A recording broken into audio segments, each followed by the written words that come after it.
Hello everyone, good morning and welcome back to my channel. Welcome back to the new video. मागच्या काही वीकपासून एक नवीन flat बघायचा कार्यक्रम चालू आहे आणि कंटिन्युअसली मी चालू आहे माझ्या मित्रासोबत बघायला. आज पण जायचं होतं, काल पण जायचं होतं, पण जाऊ शकलो नाही बिकॉज महाराष्ट्रात खूप जास्त पाऊस आहे. महाराष्ट्राचं मला माहिती नाही कुठल्या कुठल्या सिटीमध्ये पाऊस पडतो, पण पुण्यात मागच्या काही दिवसांपासून कंटिन्यू पाऊस आहे. बंद व्हायचं नाव घेत नाही. त्याच्यामुळे बाहेर जाता येत नाही आहे. बाहेर असं जाता येतं, आपण मग कार घेऊन जावं लागतं, आपल्याला मोठं ब्लॉक करता येत नाही, टू व्हीलर जाता येत नाही, खूप सारे प्रॉब्लेम येतात. जेव्हापासून आपल्या मंदिराची प्राणप्रतिष्ठा झाली ना, तेव्हापासून जेव्हा आपण गॅलरीमध्ये येतो ना, डायरेक्ट देवाचे दर्शन होतात, डायरेक्ट विठ्ठल आणि रुक्मिणीचे दर्शन होतात. आणि त्या साईडला एक मंदिर आहे, तिथं गणपतीचे दर्शन होतात. म्हणजे हा फ्लॅट इतका असा आता असं वाटतं की खूप लकी आहेत की आपण इथंच फ्लॅट घेतला. वरती नाही गेलो, त्याच्यावरती नाही गेलो, फर्स्ट फ्लोअर आणि हा आपला जो फ्लोअर आहे इथून परफेक्ट दर्शन होतात. ते पण दाखवतो मी. आणि इथून हे मंदिर इतकं भारी, इतकं सुंदर दिसतंय ना. त्याचा आधी आपला नाश्ता बाकी आहे, नाश्ता करू, चहा पिऊ. पाऊस थोडा बंद झाल्यावर मग आपण बाहेरची कामं आहेत इम्पॉर्टंट ते करूयात, बिकॉज ते प्रायोरिटीवर करायचे आहेत. आणि आमच्या शिवताई चिव हे काय, हे काय, हा हे काय बच्चा खाली बघ, हे काय कोणाच्या पिंगू आहे? कोणाच्या पिंगू या? पिंगू कोणाच्या आहे? शोनी इतकी हुशार झाली ना आणि इतकी नटखट झाली आहे, बापरे. खूप मजा येते आता तिच्यासोबत टाइम स्पेंड करायला, तिच्यासोबत गप्पा मारायला. बिकॉज नवीन वर्ड इतके इझिली बोलते ती, नवीन गोष्टी काही म्हणजे इतकी भारी बोलते ना, आम्ही शॉकून जातो की अरे स्नोई हे कुठून शिकली तू, हे कसं काय तुला लक्षात राहिलं ना. आता मंडप वगैरे सगळं काढून घेतलाय. आता किती भारी दिसतं आपलं मंदिर. पुढचा परिसर बघा. इथे जेव्हा डोर ओपन असतो ना, डायरेक्ट दोघं मूर्त्या दिसतात आपल्याला. तो एक झाला. आणि त्या दुसऱ्या बेडरूममधनं तिथं गणपती बाप्पा आहेत, त्यांचे दर्शन होतात. चला तिकडे जाऊनच दाखवतो तुम्हाला. इथून आपले गणपती बाप्पा एकदम क्लिअर दिसतात. आजचा नाश्ता किती सोपा आहे बघा. भाशी खिचडी आणि आपला फेवरेट चहा. शोनी ऍक्टिंग कुठून शिकली बेटा? पिंगू हातात आहे तुझ्या. वेअर पिंगू हातात असून वेअर पिंगू. शोनी पिंगूला शोधू. वेअर पिंगू, पिंगू वेअर पिंगू इथे. अच्छा काय देऊ? जुजू देऊ? वन. हा चला उभं राहून देऊ. हा सगळं माहिती तिला, इतकी हुशार आहे ना ती. गाणं म्हण. जू पुढं. Bye Shoni. Bye Shoni I love you. Okay Shoni चालली गुम्मी खाली.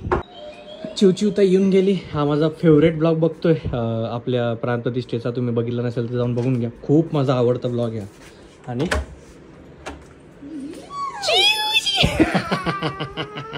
बॉक्स फायनली आता आपण बाहेर जाऊ शकतो बिकॉज पाऊस पूर्णपणे बंद होऊन गेला. आणि तुम्ही बाहेर बघू शकतात किती जास्त ग्रीनरी. आणि मागच्या महिन्यात पण आपण जेव्हा खांडीला फिरायला गेलो खूप जास्त ग्रीनरी होती, पण आता प्रत्येक वेळेस ते पॉसिबल होत नाही बाहेर जाणं. आणि हे जे नेचरचा जो फ्रेग्रन्स आहे तो आपण असा घेऊ नाही शकत किंवा त्याला एक्सपिरियन्स नाही करू शकत. सो यस, त्यालाच इन्स्पायर होऊन ममाअर्थने नवीन त्यांचे जे नेचर इन्स्पायर फ्रेग्रन्सेस लॉन्च केले आहेत, जे काय आहे ममाअर्थ इंटू वेव्स आणि ममाअर्थ इंटू वुड्स. आपली लाईफस्टाईल बघून आपण जे डेली बेसिसवर लाईफस्टाईल जगतोय, ऑफिसला जाणं किंवा सिटीची लाईफ आहे, त्याच्यामध्ये हे नेचर फ्रेग्रन्सेस भेटणं खूप जास्त अवघड झालंय. हॅशटॅग एस्केप इंटू नेचर तुम्ही बिंदास पण यूज करू शकतात. पण जेव्हा आपण मामाअर्थचा नेचर इंटू वेव्स हा फ्रेग्रन्स यूज करत असतो तेव्हा मला असं वाटतं मी कुठेतरी बीच साईडला येऊन गेलोय, असा बीचचा एक्सपिरियन्स घेतोय. आणि जेव्हा आपण मी मामाअर्थचा इंटू द वुड्स हा फ्रेग्रन्स जेव्हा यूज करतो, मला असं वाटतं मी कुठला तरी एक्झॉटिक जंगलमध्ये येऊन गेलोय, तो कुठेतरी अशा ठिकाणी येऊन गेलोय. आणि तसा मी एक्सपिरियन्स घेत असतो यूज केल्यानंतर. आणि जेव्हा आपण मी कुठला परफ्यूम सिलेक्ट करतो, जेव्हा आपण मी कुठला फ्रेग्रन्स सिलेक्ट करतो, तेव्हा मी एक गोष्ट बघतो की तो किती लॉंग लास्टिंग आहे, तो किती वेळपर्यंत चालणार आहे. असं नको व्हायला की मी तो फ्रेग्रन्स यूज केला आणि बाहेर गेल्यानंतर त्याचा फ्रेग्रन्स पूर्णपणे चालला गेला नाही. ममाअर्थचे दोघेही जे फ्रेग्रन्सेस आहेत ते लॉंग लास्टिंग आहेत. आणि याचा जो फ्रेग्रन्स आहे, याचा जो सुगंध आहे, तो एकदम असा डल नाही आहे, खूप जास्त रिच आहे आणि खूप जास्त स्वीट आहे. आणि हे तुम्ही डेली बेसिसवर यूज करण्यासाठी ते एकदम बेस्ट आहे. म्हणजे ऑफिसला जाणार, कुठे बाहेर जात आहे तर तुम्ही हे जेव्हा यूज कराल तेव्हा त्याचे रिझल्ट पण आणि त्याचा एक्सपिरियन्स पण तुम्हाला खूप जास्त बेस्ट वाटेल. आणि सगळ्यात इम्पॉर्टंट गोष्ट म्हणजे की ममाअर्थचे दोघेही फ्रेग्रन्सेस आहेत मेड सेफ सर्टिफाईड आहेत आणि डर्मोलॉजिकली टेस्टेड आहेत. तुम्ही तुमच्या स्किनवर बिंदासपणे यूज करू शकतात. कुठल्याही प्रकारचा साईड इफेक्ट नाहीये. आणि ममाअर्थचे जे प्रोडक्ट आहेत ते नायका, अमेझॉन, फ्लिपकार्ट, पर्पल सगळ्या ऑनलाईन स्टोअरवर अवेलेबल आहेत. त्याच्यासोबतच तुमच्या जवळपास जेवढे पण स्टोअर आहेत, मेडिकल स्टोअर, शॉप्स, सगळ्या ठिकाणी ममाअर्थचे प्रोडक्ट अवेलेबल आहेत. तिथे तुम्ही चेकआउट करू शकतात. आणि यस, आपला कोड यूज करायला विसरू नका, जो की आहे दीपक 2024 टू गेट 20% ऑफ त्यांच्या ऑफिशियल वेबसाईटवर आणि त्यांचा ॲपवर. आणि हे फ्रेग्रन्सेस यूज केल्यानंतर तुमचा फीडबॅक मला नक्की शेअर करा, जेणेकरून ममाअर्थ हा फीडबॅक बघून पुढच्या वेळेस त्यांचे जे प्रोडक्ट आहेत त्यांच्यामध्ये इनोव्हेशन आणि रिसर्च करून त्याच्यात अपडेट आणतील आणि तुम्हाला बेटर क्वालिटी द्यायचा करायचा प्रयत्न करते. सो येस, डिस्क्रिप्शनमध्ये सगळ्या लिंक दिल्या आहेत, डिटेल्स दिल्या आहेत, डू चेकआउट देम. आणि आता पटकन जाऊयात, राहिलेली जी इम्पॉर्टंट काम आहेत ते करून येऊ. लाईट प्रॉपर राहिला ना तर माणूस एवढा चांगला दिसतो व्हिडिओमध्ये आणि फोटोजमध्ये, जर विचारूच नका. म्हणजे इतका चमकायला लागतो, जसं तुम्हाला दिसत असेल. आता वरती पण बघितलं असेल तर आपण असं चमकतोच नेहमी. कुछ भी अजून लाईट आला ना अजून भारी वाटतं. पण चला पटकन जाऊयात. आणि आधी असा विचार केलेला की मी 2 व्हीलरवर जाईल, मोटर ब्लॉक करेल थोडाफार. पण वातावरण असं फ्लक्च्युएट होतं आहे ना, कधी पावसाचं वातावरण, कधी उन्हाचं वातावरण. सो असं ठरवलं की आपण किया घेऊन जाऊ आणि त्याच्यात गेल्यानंतर कसं सेफ पण राहतो. म्हणजे किती पाऊस आला तरी आपल्याला फिरता येतं, जाता येतं, कुठं थांबायची गरज नसतं पडत. सो आपण जाऊयात. प्रश्न आला असेल कुठं चाललो आहे, काय चाललो आहे. सो माझे मित्र आहेत, त्यांना पण घर घ्यायचं आहे, घर शोधण्याचं काम चालू आहे. पण त्या घर शोधण्यामागे इतके सारे प्रॉब्लेम येतात ना. प्रॉपर्टीज भेटतात तर रेट खूप जास्त झालेत प्रॉपर्टीज. तेच जरा बघायला चाललो आहे. जरा 2-4-5 मित्रांना भेटतो, अजून 2-4 साईड बघतो आणि त्याच्यानंतर डिसाईड करू काय करायचं काय नाही. हो मॅनेजर साहेब, कुठे चालले तुम्ही? मी नाही आहे. आमच्या सोसायटीचे वर्ल्ड फेमस मॅनेजर आहे ते. सोसायटीमध्ये कुठलंही छोटं मोठं काम असू द्या, काही असू द्या, एकदम दिलदार माणूस आहे. अर्ध्या रात्री फोन करा, सगळी कामं तुमची होऊन जातील. सॉरी तुम्हाला व्हिडिओमध्ये मी नाही घेतलं, ते माझ्यावर दुःखी आहेत, नाराज आहेत. कारण की मंदिर असं इव्हेंटमध्ये त्यांचे व्हिडिओज नाही आहेत आणि व्हिडिओजमध्ये नाही दिसले ते. कारण की तुम्ही कामात बिझी होते, तुम्ही सेवेमध्ये बिझी होते, आमच्यासारखे फोटो व्हिडिओमध्ये नव्हतं, म्हणून तुम्ही आले नाही. आणि तुमचा एक व्हिडिओ काढला होता मी, पण तुम्हाला टाकता नाही आला बिकॉज थोडासा क्षमा असावी, माफ करा आम्हाला. नेक्स्ट टाइम जर असं कुठलं असेल आपल्या सोसायटीमध्ये प्रोग्राम, नक्की पहिले तुम्हाला घेऊ. पण हा व्हिडिओ तुम्ही नक्कीच टाकेल. हा नाही, जरा कामानिमित्ताने चाललोय बाहेर, आल्यावर मी फोन करतो, मग आपण जाऊयात. गणपतीची प्रोसेस, हा गणपती बाप्पा पण येतात, त्याची पण प्रोसेस चालू आहे. ते तुम्हाला पुढच्या ब्लॉगमध्ये समजून जाईल. खूप साऱ्या गोष्टी आम्ही डिसाईड करून घेतल्यात. आपला तो ब्लॉग अजून पण नसेल बघितला तुम्ही, प्राण प्रतिष्ठेचा, खूप चांगला आहे. मला जेव्हा एडिट करत होतो, जेव्हा मी ब्लॉग शूट करत होतो, मनापासून एवढं भारी वाटलेलं आणि मला जेन्युइनली तो ब्लॉग खूप आवडलाय. सो त्यांचं पण तेच म्हणणं होतं, मला तुम्ही ब्लॉगमध्ये नाही घेतलं. अरे सॉरी, असं राहून जातं. कारण की ब्लॉग शूट करताना आपण असं कुठलं स्क्रिप्टेड नसतं, काही नसतं, रॅन्डम आपण सगळं शूट करत असतो. त्याच्यात जे आले ते आले आणि जे शूट झालं ते झालं, असं होतं. फिरत फिरत वाजून गेलेत 3:30. माझं वॉचची बॅटरी पण संपली. माझं सोबत हितेश पण अजून 2 पोरं होते, ते पुढे गेलेत. आम्हाला अजून शेवटची एक साईड बघायची आहे. खूप सारे एक्सपिरियन्सेस येत आहेत, खूप साऱ्या गोष्टी शिकायला भेटतात आणि काय काय प्रॉब्लेम येतात ना ते तुम्हाला अजून सांगतो मी. लोकेशन आवडते तर खूप सारा पैसा आहे. मला आता असं बरं वाटतंय की मी आधीच फ्लॅट घेऊन घेतला, तेव्हा थोडे प्राइजेस खूप कमी होते. आता तर प्राइजेस असे झालेत, म्हणजे हे बिल्डर लोक असं समजतात की 1 करोड रुपये म्हणजे त्यांना लाख रुपये वाटतात. 1 करोड असं सांगतात, 1 करोड ओनली, 1.2 ओनली, 1.3 ओनली. अगर हम करें तो करें क्या, बोले तो बोले क्या. त्याचे प्राइजेस ऐकून आहे ना असं जीव घाबरायला लागतो की बाबा काय सांगतायत तुम्ही. महिन्याला जेव्हा आपण EMI भरतो ना, ते असं पैसे जेव्हा कट होतात ना, अर्धा जीव कापला जातो माणसाचा. आणि हे लोक इझिली सांगतात 1 करोड ओनली, 2 करोड ओनली. असे आम्ही 4-5 साईड्स बघितले आहेत. बघूयात आता. आवडले पण आहेत, बजेटमध्ये काही गोष्टी पण आहेत, पण अजून दुसरे प्रॉब्लेम यायला लागलेत. त्याला पण आपण लवकरच सॉर्ट आउट करू, त्याचं पण सोल्युशन लवकरच काढू. पण आता इथं आम्ही एका साईटवर आलो होतो, ती साईट बघू, त्याच्यानंतर मग चहा प्यायला जाऊ. चहा प्यायची खूप जास्त गरज आहे, बिकॉज फिरून जरा ना डोकं पिकायला लागलं. बिकॉज 10 लोक भेटतात, 10 लोक वेगवेगळ्या गोष्टी सांगून कन्व्हिन्स करायचा प्रयत्न करतात. आणि हे जे बिल्डरच्या ऑफिसमधले लोक असतात ना, त्यांच्यात कन्व्हिन्सिंग पॉवर इतकी खतरनाक असते ना. तुम्हाला फ्लॅट नसेल घ्यायचा, तुमचा बजेट जरी कमी असेल, 70-80 लाखाचा असेल, तरी इतकं कन्व्हिन्स करतात ते, तुम्ही 1 करोडचा फ्लॅट आरामात घेऊन घेतात. बात सही आहे. जाऊयात, ती एक प्रॉपर्टी बघू, त्याच्यानंतर चहा पिऊ आणि मग आजचं काम डन.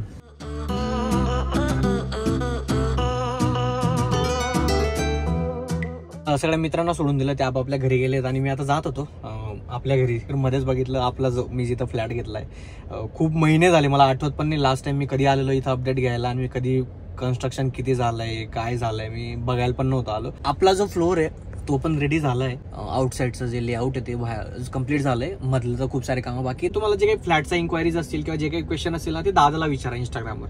त्याला खूप साऱ्या डिटेल्स माहिती आहेत. मी त्याच्यामध्ये आता फिरायला लागलो, ते पण मित्रांचं होतं. मी जेव्हा घेतला तेव्हा मला पण काही डिटेल्स माहिती नव्हतं, सगळं दादाने बघून ठेवलं होतं. जे काही तुम्हाला क्वेश्चन असतील याच्या रिलेटेड दादाला विचारा, दादा बरोबर तुम्हाला गाईड करेल. आपले जे 2 फ्लॅट आहेत ज्या फ्लोअरवरचे, ते पण कम्प्लीट झाले ऑलमोस्ट आणि ते फ्लोअर पण डन झालेत. आता वरचे 2-3च फ्लोअर राहिलेत, मग पूर्ण बिल्डिंग उभी राहून जाईल आपली. आणि अजून एक अपडेट द्यायची राहिली. आता फ्लॅटचं एवढं काम झालंय ना, तर ते खालून किचन आणि त्या सगळ्या गोष्टींचं काम पण स्टार्ट करतायत. सो त्यांनी आम्हाला आधी सांगितले, तुम्हाला काही चेंजेस करायचे असतील तर तुम्ही करून घ्या आताच, नंतर जर करायला गेले तर तुम्हाला अजून खर्च वाढेल. तुम्हाला तोडफोडचा सगळा खर्च तुम्हाला स्वतःला करावा लागेल. डिझाईन वगैरे सगळं फिक्स करून मग इथं आपले जे चेंजेस आहेत ते आताच करावे लागतील. सो याचा पुढे अजून खूप सारे खर्च वाढणार आहेत, जसं आर्किटेक्ट, इंटेरियर आणि खूप साऱ्या गोष्टी.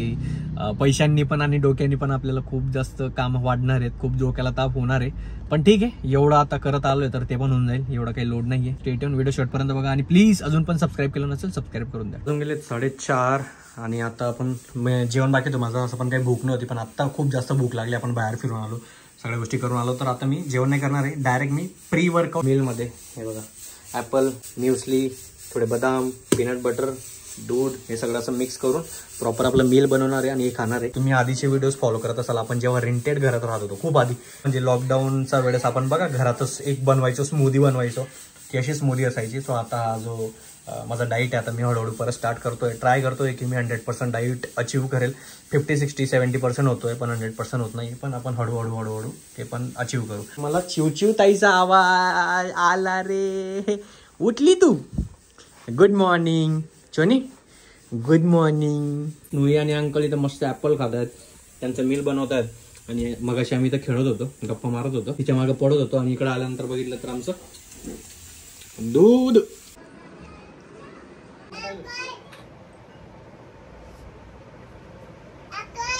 चोनीची एक ट्रिक सांगतो नवी. इथं आली, थोडं अंकल केलं, खेळली आणि एकदम शांत होऊन गेली. आणि त्याच्यानंतर मी म्हटलं अंकल नाही काय नाही, काय केलं तू?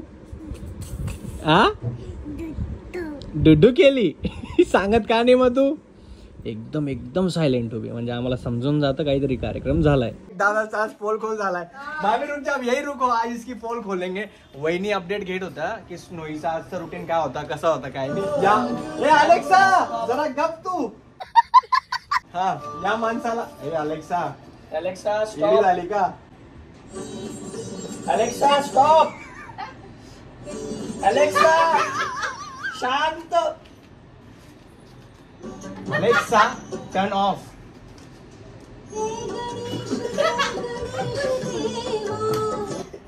हा या माणसाला एकही अपडेट नीट सांगता आली नाही स्नोईने कधी जेवण केलं. हा एकच क्वेश्चन होईल, स्नोईने कधी डुडू केली आणि कुठे गेली? वेगळं कॉलर होतो, तिने इथं डुडू केली नाही, ऐकून घ्या. तिने केली ताईनंतर तिला उचलून तिकडे नेलं. मी सांगितलं की तिने डुडू केली. हा मेरे पास प्रूफ भी आहे, मला माहिती आहे असा पलटणार आहे म्हणून प्रूफ काढून ठेवलाय. मी कॉलर होतो, ताईला फोन स्नोईने संध्याकाळी काय खाल्लं? खिचडी.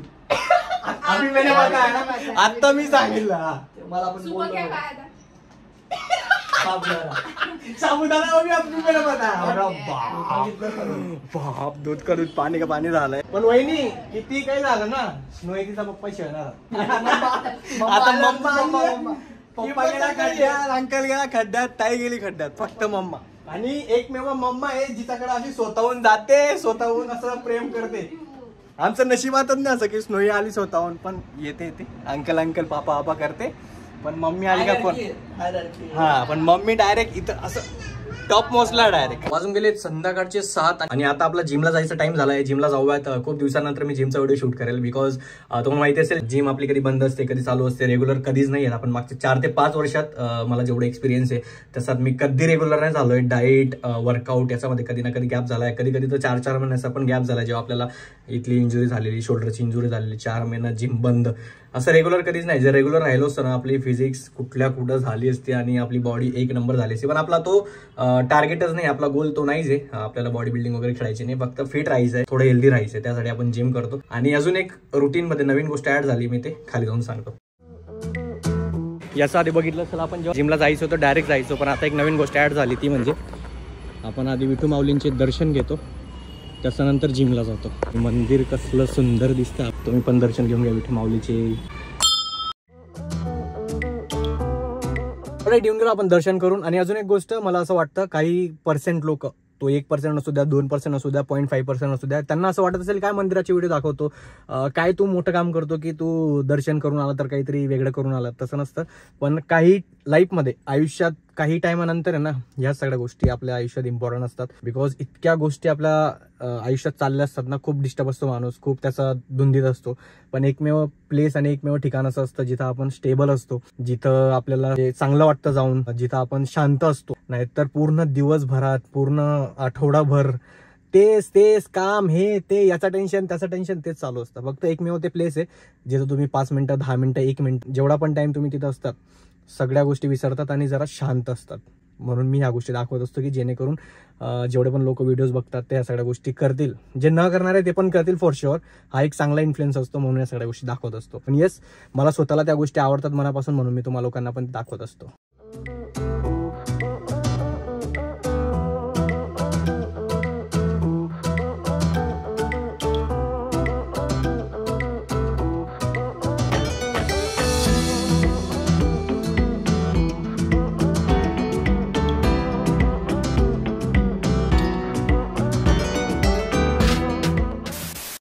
डन वर्कआउट एक नंबर झाला. मजा गेली वर्कआउट करून. फक्त आज जिम मध्ये माहिती नाही काय झालेलं, पूर्ण एसी जे आहे जिम मधलं त्याचं रिपेअरिंगचं काम चालू होतं म्हणून सगळ्या एसी बंद असल्यामुळे इतकं सफोकेशन होत होतं, इतकं जास्त गरम होत होतं.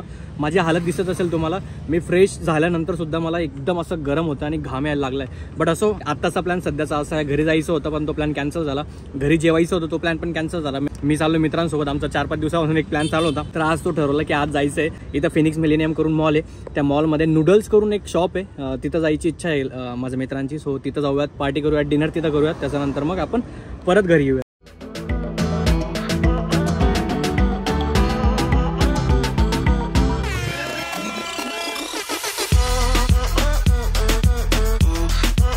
बघा, हे अचानक दिसलं मला या शॉपवर. ते स्नोईसाठी 2 घेऊन घेतले मी या शॉपवरनं. आमचं जेवण वगैरे झालं. आता आम्ही बॉलिंग करायला आलो. हे बघा, रात्रीचे 10:15 वाजून गेलेत. क्या करेंगे यार, खेल लेते यार.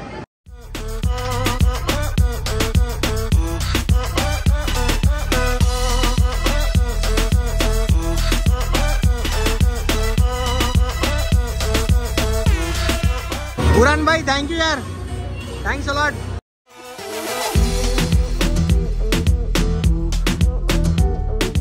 वाजून गेलेत 11:15 झालेत आणि आत्ता आम्ही घरी चाललोय. आपण या ब्लॉगला इथं संपवत बिकॉज घरी जाऊन परत संपवण्यात काही मजा नाही आहे. व्हिडिओ आवडला असेल तर प्लीज लाईक करून द्या, कमेंट करून द्या आणि सबस्क्राईब करून जा अजून पण केलं नसेल तर. आणि मामाअर्थचे प्रोडक्ट चेकआउट करायला विसरू नका. डिस्क्रिप्शनमध्ये सगळ्या डिटेल्स दिल्यात. Do check out them. आपण भेटूयात पुढच्या ब्लॉगमध्ये. Bye, good night, take care, bye bye. Do subscribe. Deepak finishes off in style.